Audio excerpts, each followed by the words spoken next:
जैसा कि last episode में हमने देखा कि ज़ियान हान फेंग से लड़ रहा था और अब हान फेंग अपनी फुल पावर को यूज करने पर मजबूर हो जाता है। वहीं जियाओली कई सारे सैनिकों को अकेला संभाल रहा है और उन्हें हरा रहा है। वहीं ज़ियान ने लोटस फायर बना लिया है और उसने ये बिना अपने टीचर की पावर का यूज किए पहली बार बनाई है। इसलिए वो सोचता है कि पिछले 2 साल जब मैं उस बीच के अंदर रहा तो वो समय मेरा खराब नहीं गया। वो अपने इस लोटस को हान फेंग की तरफ छोड़ देता है। हान फेंग भी अपनी पावर को समझकर अपना पावरफुल अटैक, जिसका नाम सी हार्ट फैंटम बीस्ट है, उसको छोड़ता है। ये अटैक एक बीस्ट टाइगर के अवतार ले लेता है और अब दोनों के अटैक एक दूसरे से टकराने वाले हैं। इनके टकराव से यहाँ बहुत बड़ा विस्फोट होता है और आसमान में एनर्जी ही एनर्जी हमें देखने को मिलती है। कोई कुछ समझ नहीं पाता कि विस्फोट में क्या हुआ, कौन जीता और कौन हारा। जियाओली उस विस्फोट को देखता है और समझ जाता है कि ये विस्फोट हम पर भी असर डालेगा। इसलिए वो तुरंत अपने लोगों को और पैन मैंग के लोगों को छुपने को कहता है और तभी उस विस्फोट से जो एनर्जी निकलती है वो नीचे सभी को जलाने लगती है, जिससे कई सारे ब्लैक अलायंस के सैनिक मारे जाते हैं। एल्डर सू ज़ियान की ताकत को देखकर हैरान है और कहता है कि ये लड़का हान फेंग तक को रोकने के काबिल हो पाया। इसमें आखिर ऐसा क्या है? असल में ज़ियान की अपनी एक हिस्ट्री है जो हमें एनिमी में नहीं दिखाई गई है और इसका सबसे बड़ा प्लॉट ट्विस्ट वही है। ज़ियान की जो फैमिली है और जो ज़ियान खुद है उसके पीछे बहुत पुरानी एंशिएंट हिस्ट्री जुड़ी है जो नॉवल में बताई गई है। अगर आप चाहते हैं कि मैं वो आपके लिए लाऊं तो आप कमेंट करके जरूर बताएं।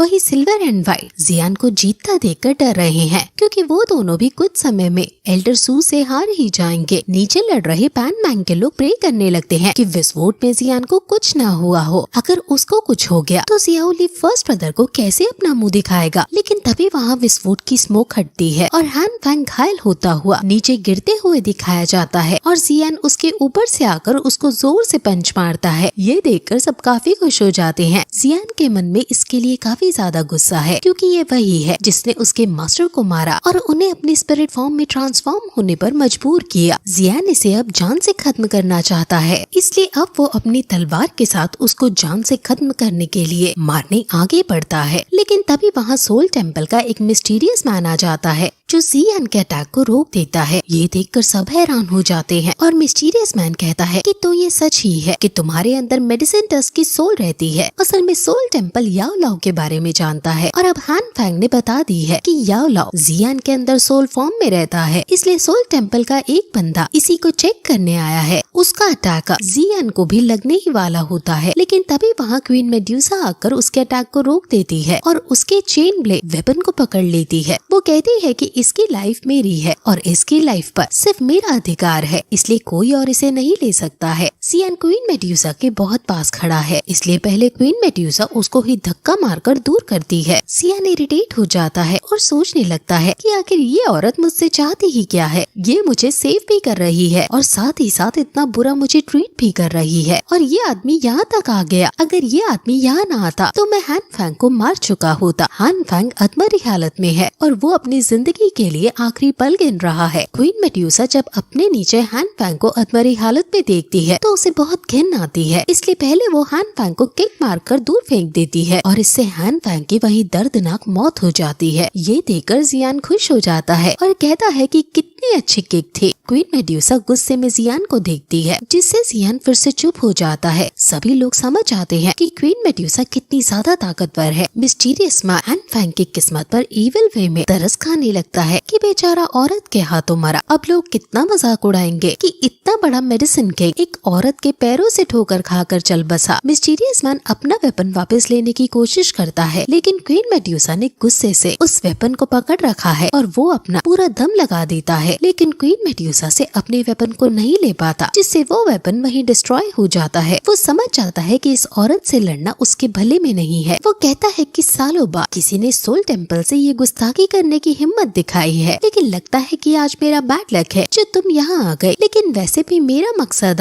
इस लड़के को मारना नहीं है, मुझे बस कंफर्म करना था कि याओ लाओ इसके अंदर है या नहीं। अब इस लड़के के लिए मेरे सोल टेम्पल के बाकी ताकतवर लोग आएंगे जो इसे संभाल लेंगे। वो ये कहकर वहाँ से चला जाता है। अब ज़ियान हान फेंग की बॉडी के पास जाता है, लेकिन उसे इसकी फ्लेम नहीं मिलती। वो मिस्टीरियस मैन इसकी फ्लेम ले गया है। गोल्ड एंड सिल्वर यहाँ से भाग जाते हैं और सभी ओपोनेंट्स ने अब एल्डर सू के सामने सरेंडर सरेंडर कर देते हैं। वही जियान को हान फैंग से एक हाई लेवल रिंग मिलती है जो बहुत ज्यादा कीमती है, इसलिए जियान उसे ले लेता है। वहीं अब उसके पास क्वीन मेड्यूसा गुस्से में आती है। जियान उसको देखकर डरते हुए कहता है कि तुम्हारा धन्यवाद जो तुमने मेरी फिर से जान बचाई। क्वीन मेड्यूसा कहती है कि एक न एक दिन मैं अपने हाथों से वैसे भी तुम्हें मार ही दूंगी। वो गुस्से में जियान की तरफ बढ़ने लगती है, लेकिन तभी एल्डर सू वहाँ आते हैं और क्वीन मेड्यूसा से पोलाइटली कहते हैं कि मैं नहीं जानता कि तुम कौन हो, क्या तुम मुझे अपना नाम बता सकती हो। जियान एल्डर सू को कहता है कि आप चिंता मत करो, मेरे और इसके बीच बस एक मिसअंडरस्टैंडिंग सी हो गई है। जिस पर क्वीन मेड्यूसा जियान को शट अप बोलकर चुप कर देती है और कहती है कि तुम इसे मिसअंडरस्टैंडिंग का नाम कैसे दे सकते हो। तुमने जो मेरे संग किया उसकी तुम्हें कोई माफी नहीं मिल सकती है और इसकी सजा सिर्फ मौत ही है। ये आखिर टाइम है और अब अगली बार मैं तुम्हें नहीं बचाऊंगी और जल्दी तुम्हारी जान भी ले लूंगी। क्वीन मेड्यूसा अब वहाँ से चली जाती है।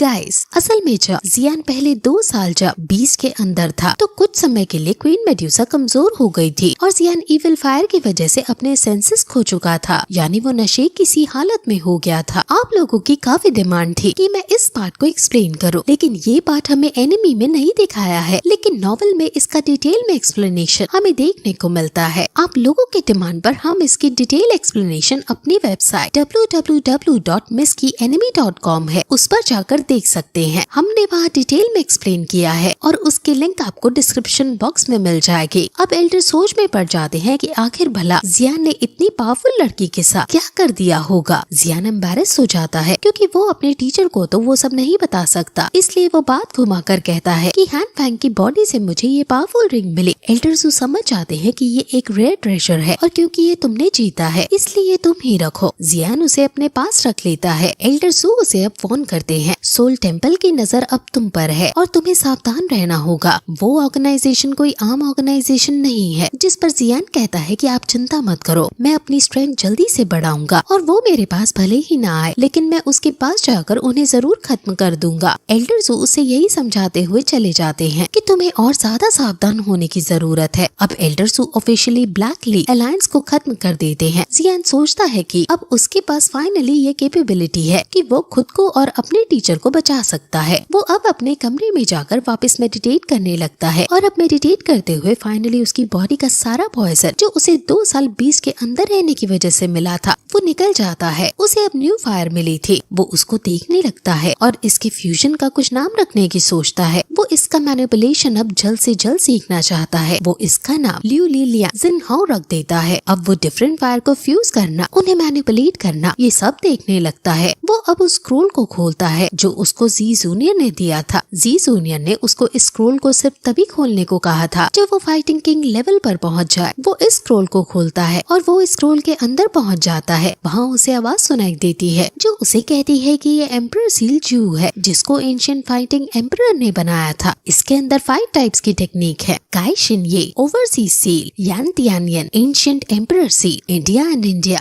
अगर तुम इन सब सील्स को प्रैक्टिस करना चाहते हो तो तुम्हारा फाइटिंग काइंड पर होना जरूरी है, वरना तुम भी बड़े डिजास्टर में आ जाओगे। इस स्क्रोल के अंदर ही उसे अब जी जूनियर भी दिखती है जो एक बेसिकली मैसेज देने के लिए यहाँ उसे दिख रही है। जी जूनियर कहती है कि तुमने इस स्क्रोल को खोल दिया है, यानी तुम फाइटिंग किंग लेवल पर हो। जियान उसे गले लगा लेता है और जी जूनियर कहती है कि ये दिन यंजू हमारी फैमिली की एंशिएंट टेक्निक है। वो उसे अब और भी इन सील्स के बारे में बताती है जो हम आगे आने वाले एपिसोड्स में जानेंगे। और अंत में वो उसे कहती है कि तुम इन टेक्निक्स का इस्तेमाल बहुत सोच समझ कर ही करना क्योंकि ये सिर्फ हमारी फैमिलीज की है और अगर किसी को पता चला कि ये तुम्हारे पास है तो तुम अनवांटेड अटेंशन गेन कर लोगे जो तुम्हें मुसीबत में ला सकती है। जियान समझ जाता है और जी जूनियर की मेमोरी वहाँ से चली जाती है। अब जियान उसके जाने से उदास होकर फिर से मेडिटेट करने बैठ जाता है और फिर यही ये पार्ट खत्म हो जाता है। अब क्वीन मेड्यूसा और जियान के बारे में और जानने के लिए आप डिस्क्रिप्शन बॉक्स में दी गई वेबसाइट पर जरूर जाएं।